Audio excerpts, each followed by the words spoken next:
and then we'll be all right, everybody. We're live. Welcome, LinkedIn.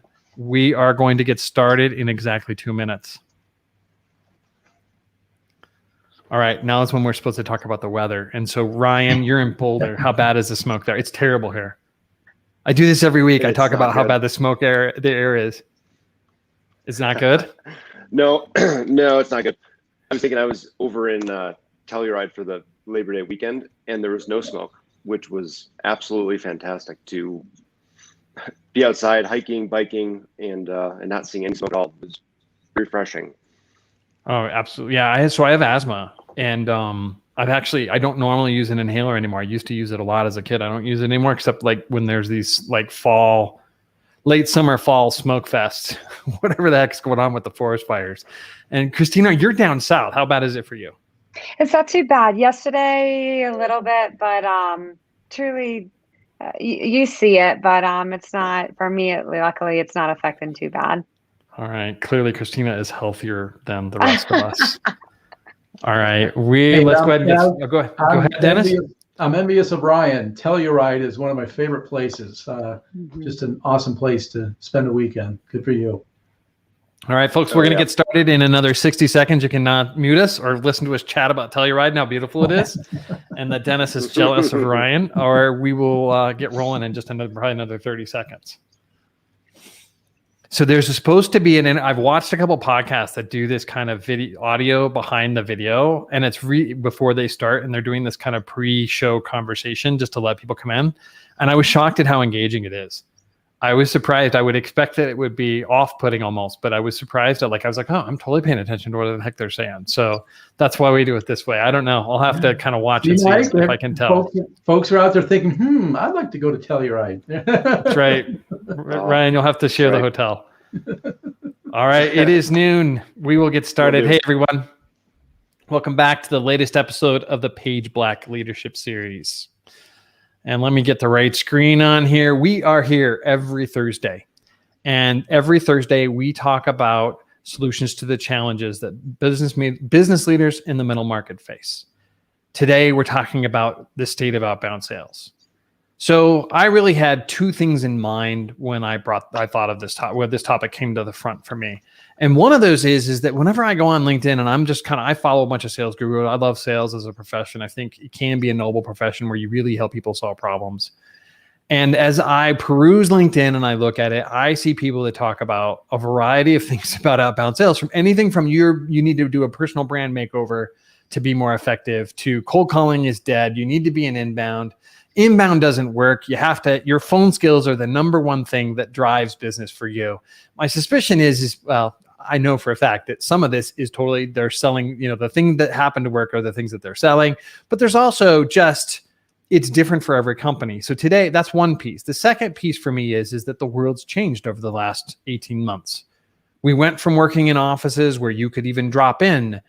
Some people, cold calling is not a phone call. They walk into the building and try and talk to somebody that's a decision maker for them. Other people, it's cold calling, yet everybody just left the office 18 months ago. And we're still in this state of hybrid where some people are back at the office. Well, no, wait, we're not back in the office. And so how do you conduct and build a successful outbound campaign if you don't even have that information? And so I thought what I wanted to do is bring in three experts to talk about that. And so let me introduce my experts really quick, and we'll move on to that slide. First, I have Dennis Klaus. Dennis is an advisor with Sales Acceleration, and they're an organization providing outsourced or fractional sales leadership. He has 30 plus years of sales and sales leadership experience with leading healthcare technology companies, from the Fortune 100 to smaller innovators. And so he came on board with Sales Acceleration earlier this year, and he's starting to work with small and mid-sized business owners to build a strong, accountable sales teams, focus on their people, processes, and performance. And we'll share his LinkedIn profile. You should definitely connect with him. He's got a lot of experience. Next, we have Christina Hirkus, and it rhymes with circus, and I'm close. It was Hirkus. Dang it, I got close. And so Christina is a little bit newer. She's got 4 years of selling, and she started off her career as a national account sales rep for Flying Dog Brewery. Who doesn't want to work for a brewery? I imagine when I worked in a restaurant, I got lots of soda products. I imagine I'd be dead now if I worked for a brewery at that age. She now works for Salesforce, and she was voted MVP, and Rookie of the Month when she started her role at Salesforce, and she is in cold calling. So she's going to focus on that. And she's going to tell us cold calling's dead, or maybe not. All right. Then we have Ryan Lee. Ryan Lee, he's a senior vice president of commercial banking leader. He manages a sales team here in Colorado at community banks. So if you think of banking sales, I imagine long sales cycle, complicated sales process. You meet people and start closing a deal 3 years before you actually close the deal. So I think that he's going to bring some valuable perspective, and he's a current leading sales efforts and optimizing and helping his sales team. So we will get started with that. My name's Mike Black, least important person on this call. I am the janitor / CEO / managing partner of Page Black. And it's a pleasure to be here with you today. Let's get started with our first question. And so let's start with this idea that everybody on LinkedIn is talking about what works or doesn't work. I want to hear about myths. Tell us one myth you've heard about outbound sales and maybe a little bit about why it isn't true. Ryan, get us started. All right. No, thanks for having me, Mike. The one thing that I always think about, in our team, we talk about it. And I think as we look to grow the bank and kind of grow our relationships in the state of Colorado and bring on new clients, I think we always talk about like our sales funnel. And so it's always, a volume game. And I've had people say, well, I'm going to make 200 calls this week, or I'm going to make 300 calls. And from my perspective, I think, I'm a big fan of making quality calls over quantity, right? And so as I look at it, I think to me, there's a little bit of brand illusion that happens when you start getting into volume of that sort, because I think the best long-term clients that we have are the ones that stay with us for a long time. And so getting somebody who wants to look for that relationship for me is really huge. And I think you can, through some of the technology out there and some of LinkedIn and other sources, you can really figure out good ways to really bring on good long-standing clients. Absolutely fair. I know for you, you're one of the things I love about what you're saying is it's about the right people, not just having people there, but it's really about having the right people there and closing business with the right people. The second thing you said, I'm just going to go right towards Christina today. And the second you said is 200 calls a week. That's a lot of work. How do I, for a person, maybe there's a different thing. And I have to tell you, I had a conversation with Christina. I'm like, hey, I have this many people in my Pipedrive account, my sales CRM. That is partially owned by Salesforce. In my CRM, and she's like, Mike, you don't have enough. You cannot have a sales SDR. There's just not enough people there. So she's going to come at this from an opposite perspective. Christina, what are your thoughts about this? What's the myth that you've heard, or actually, what's your response to that 200 calls a week by Ryan? Is he wrong? So it really depends. Outbound can be really volume based, and at Salesforce, that works for our strategy. What I did want to touch on is, why do we say outbound cold calling is dead? It's because it rubs people the wrong way if you haven't trained your SDR, your BDR to do it correctly. And it needs to be seen as one part of the sales cycle. This is just a point to draw interest, to lead generate, and then take them through the rest of the sales cycle. But yes, quality over quantity. And if you teach your sales rep that, they only have to make 20 calls instead of the 200, which is really nice. But that takes time and effort, but I would really, really recommend it. So you're saying cold calling works, and you currently do cold calling. So that myth, that's my myth I wanted you to talk about, really, is this idea cold calling does work. And it is one touch point, and you can bring leads in. So folks, everybody out there that you see those LinkedIn people saying cold calling's dead, Christina's here to tell you that they're wrong. And I support her because she does it. So she's the person, if I'm thinking about cold calling, she's the person I call on that. All right, Dennis. Yeah, for me, I think the myth that I hear most commonly is that in-person meetings are dead, right? Especially in light of COVID. And while there's certainly more of a shift now towards virtual or Zoom type of meetings, in reaching out to my colleagues around the country, it may be 50-50 or even 60-40, 60% in-person versus 40% Zoom. Now that can vary by industry. It can vary by geography, but the key is for true relationship building and ultimately trust building, you've got to meet in person. That was a consensus I heard from around the country. All right, so tell me a little bit now, more. having said that, though, Zoom or any of the digital platforms are here to stay and can be very effective and efficient. I think we're all experiencing that. Why hop even if it's across town, why hop in the car, fight traffic, have to deal with parking if you don't have to? So I think going forward is going to be a mix, a blend, depending on the situation. Is there? I know you did some research because you were really deliberate and did such a great job in preparing for this. Is there any consensus around? Is there a size of deal where you need to be in person versus? Because I can imagine if you're looking at smaller deals, you just can't meet in person for that. Like Christina, if you're doing kind of the Salesforce piece, I'm not kind of throwing this at you, but if she's selling kind of monthly subscriptions to a service, she can't possibly do in person. Is there a size that you get the sense of on that? Or is it just larger deals you definitely want to be thinking in person? Yeah, and I'll answer first and then see what Christina thinks. And it's an important point, Mike, maybe additional qualifiers. As I mentioned, this can vary by industry, by geography. I think it also can vary kind of along the lines, what we're touching on here is maybe B2B, business to business versus possibly business to consumer. But the feedback, Mike, was that, the bigger the deal, probably even more need to be able to meet with the client in person. Interesting. Again, not all the time. It's a mix. It's a blend. But that's how I would answer that one. Yeah, I will just say, and then I'll let you answer, Christina, is that we are definitely closing some reasonably good sized deals that I think are large in the middle market, are certainly not small. And we're not doing, some of them we can't do in person. All right. And April has just said, there's the links for everybody and they all rolled in at once, but you can go ahead and do that. Christina, what's your response to what Dennis is saying? Do people have to be in person? No, I'd agree with Dennis. The Zoom and all the video conferences that we have really worked to take the place of it. So some of our smaller deals, they can close that day and move it forward just on a Zoom call. So I'd completely agree. Okay.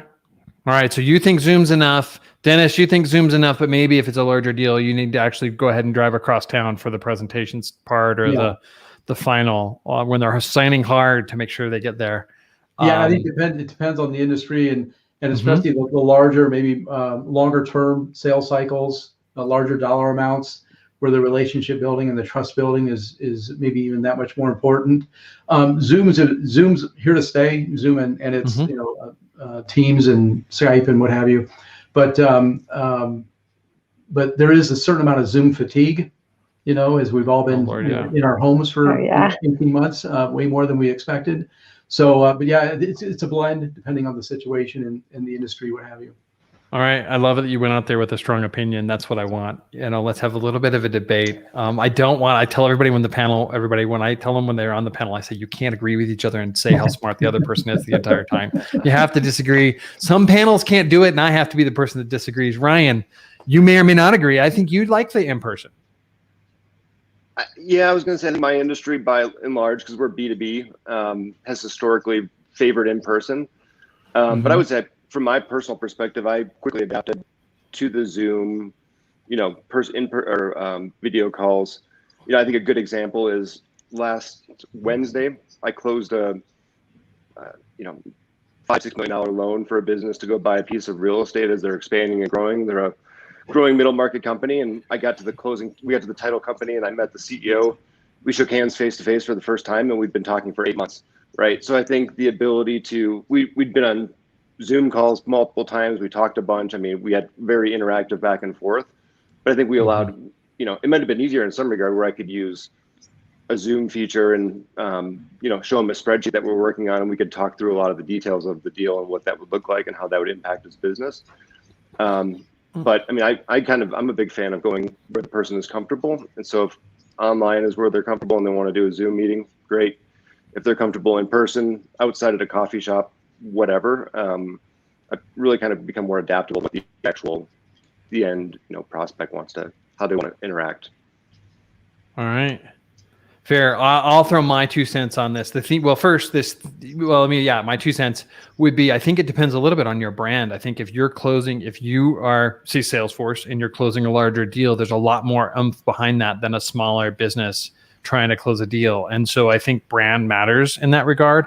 And that could be, that's why we're out here doing this, is I'm trying to build my brand so that people are aware. I know brand isn't always a positive word in the world, but I like brand.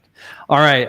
And so this consensus that Says the marketing guy, right? That's right. Yeah, I'm here telling you why sales myth, marketing myths might be that brand. We should have one where like brand is brand a marketing myth. I don't think so, but that's a fair conclusion. So consensus is trying to think through. The myths are, one, that cold calling doesn't work. The second myth that I heard was this idea that Zoom, we no longer have to meet in person. Everything can happen over line, or it's always possible to close deals over. There's no value in meeting in person is the myth, I guess. That's a better way to put it. And those are the myths that we're seeing that we don't think are true. All right, let me move us forward briefly. Business leaders I'm going to quickly talk about Page Black. And from our perspective, business leaders are heroes.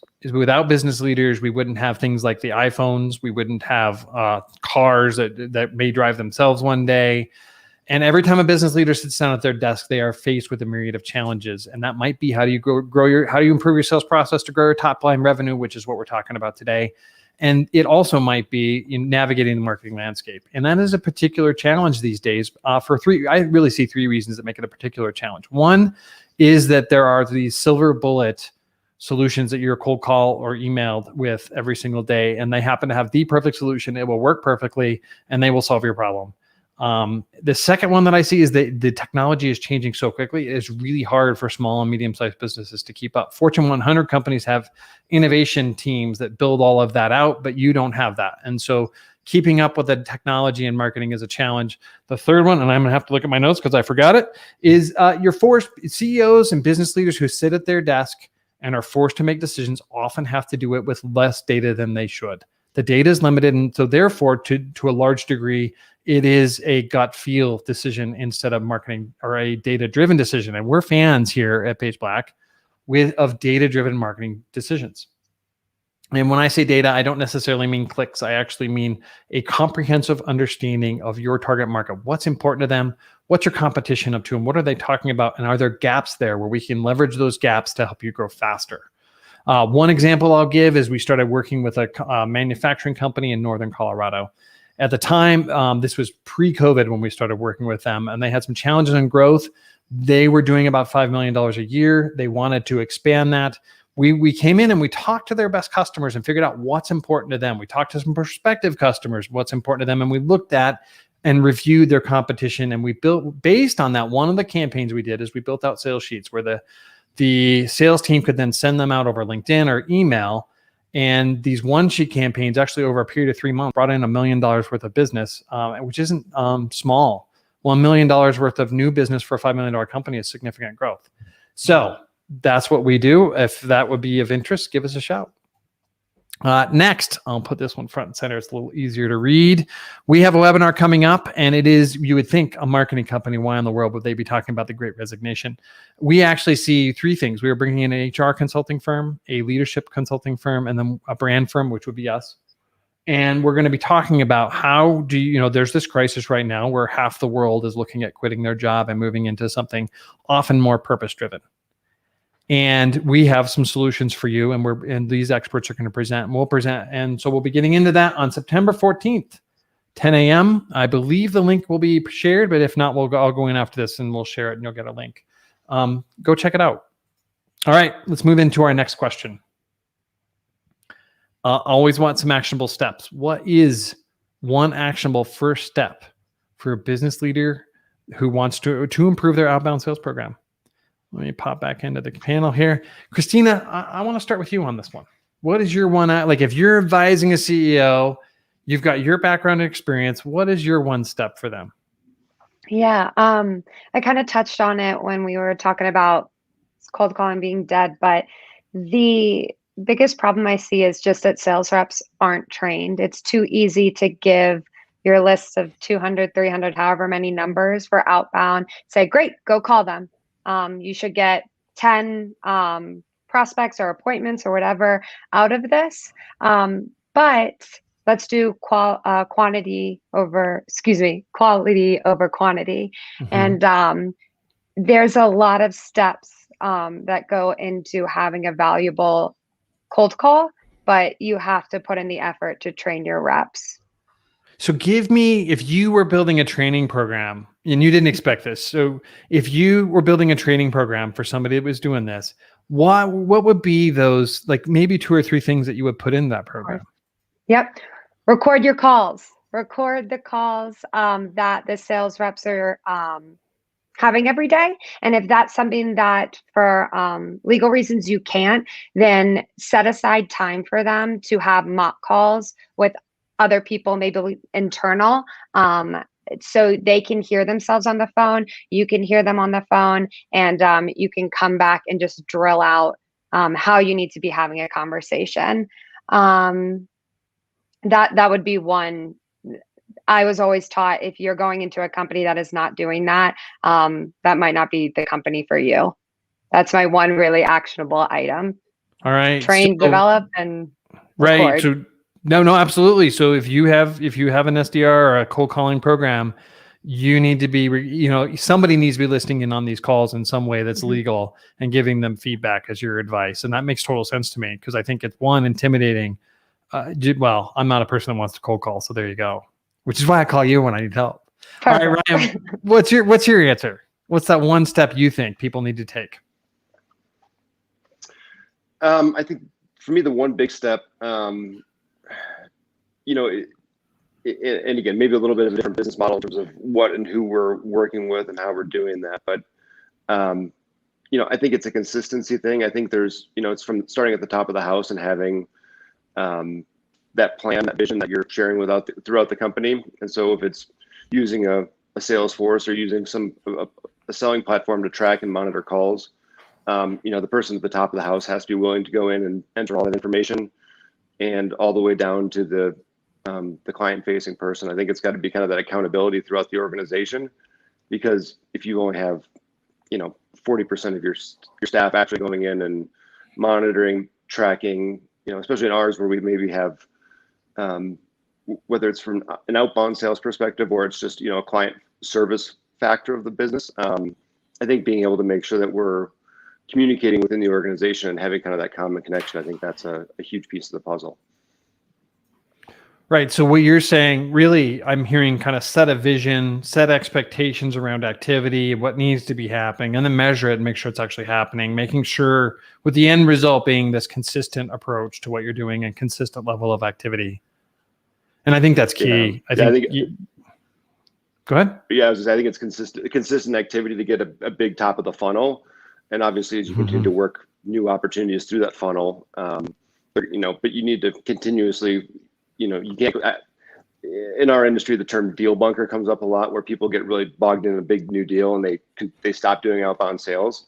That's my biggest pet peeve. I think there's a lot of opportunity, it's a little bit of the always be selling kind of scenario, if you back from that movie, but it's, you've got to have for me, it's consistent time every morning to have those outbound sales, even when I've got other things that I'm working on that are actionable and need addressing that day. But it's that actionable, consistent action or sales efforts. Yeah, no, Jed Blount put a book out, Fanatical Prospecting, and he's of the cold calling is the answer. And I don't know it's the answer, but it's an answer. But that said, he's talking about, like, you just need to always be. And I think especially if you're in a smaller business where you don't have that many salespeople, it's even more critical. So I'm on board with that 100%. All right, Dennis.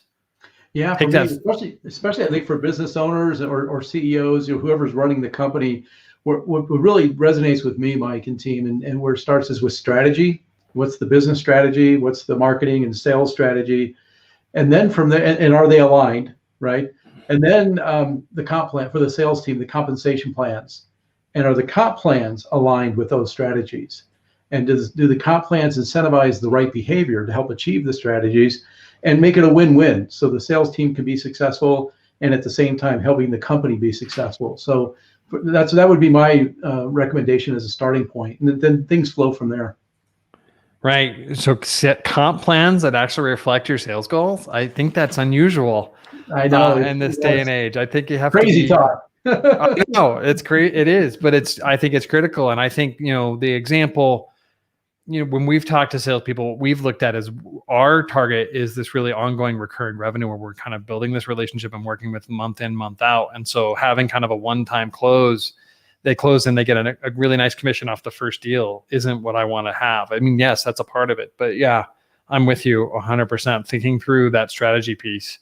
Yeah. And what is it you're targeting? So music to my ears on that regard. And if I could offer a strong number two, it would be taking the time, and Mike, this would play right in with your expertise, with your leadership team, a mini workshop on what's our unique value proposition, right? Who are our target customers? Why us? What makes us unique and different? And why pay more for us? Is there some differentiation, some value there? So I'll say I see this in two ways. One, I think the sales team and the leadership doing that, often that's not done. And at a minimum, you need to do that. That if you haven't had conversations with especially your sales team, like if you as a leadership team are kind of coming up with, well, this is our unique value proposition, and you haven't talked to the sales team, you are missing something, because the sales team is the people that are actually talking to people every single day. And they know when people's eyes light up and when they don't. That said, I actually like it. What we do is go in and talk to the best customers and get it from their perspective. And so it really, then it comes from both. Yeah. Right? And so then we can come in and we look at the competition, and that is where we really want to position a company. But if you haven't, I mean, you don't have to hire us. Just talk to, we obviously, I think we provide value there. But if you haven't talked to your sales team about what you think your value proposition is, and I'll bet you, one, that you haven't done it. Number two, if you talk to each sales rep, you're going to get a different answer from each sales rep. And then three, if you do, maybe give us a call. I didn't mean to turn that into a commercial for us, but I did. I didn't mean no, but I was on a call. Frankly, I was on a call this morning where I didn't expect it, but the prospective client brought that up, that they just really don't have a clear understanding of what who their main target is, their target market, and then why us. And I'm a big believer in the old saying, you understand something if you can explain it simply. So to me, that would be part of the key, is for the team, and not just the sales team, really the whole company, but especially the customer facing team, the inbound marketing, the sales, the inside sales team, customer service, in some industries and businesses, the follow-up customer service piece of it is not only a key part of the business, but a key part of the profit. So it's simple, effective, clear messaging on who we are, who we're targeting, and why us. All right. Well, I know you're working your deal there, and I hope it goes well, because they'll benefit if they bring you in. That said, if they really have some confusion there, I happen to know a nice marketing firm that could help. Christina, you unmuted, which says you might have had something to say and add to that. Really, Dennis was defining, everything that he just said, but I really just wanted to add, and then once you know what your competitive advantage is, then it trickles down into your messaging, which he touched on, and then I'm just kind of repeating what he said. I couldn't agree more. Okay. All right. So Christina's breaking my rules and saying how smart Dennis is, but we'll let her get away with it this time.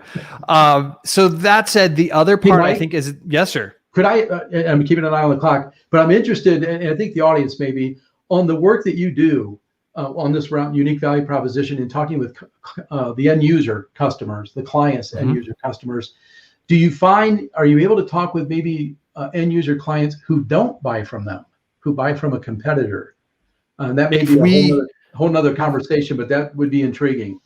Really, it depends on the goal for the project, right? So if the challenge is we're not closing enough deals and we are losing out to other companies, then absolutely we want to talk to them.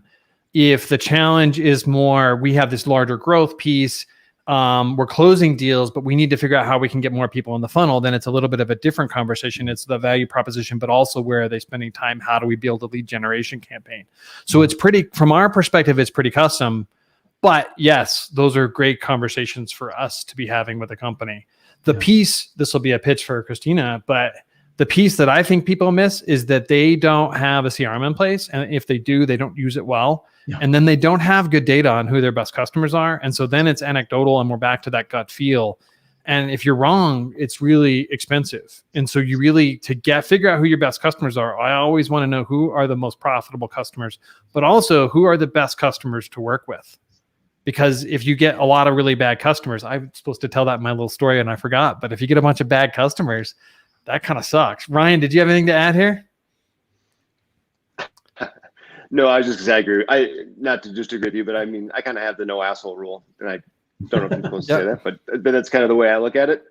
Because you might spend a ton of time and effort and really burn out your staff by not having good people to work with. So I always think if they're good people doing really cool things, and they, you know, to the point of they can kind of the CEO or the decision maker kind of give you a good 30 seconds overview, kind of their elevator pitch of who and what they do and why they do it, and it's compelling.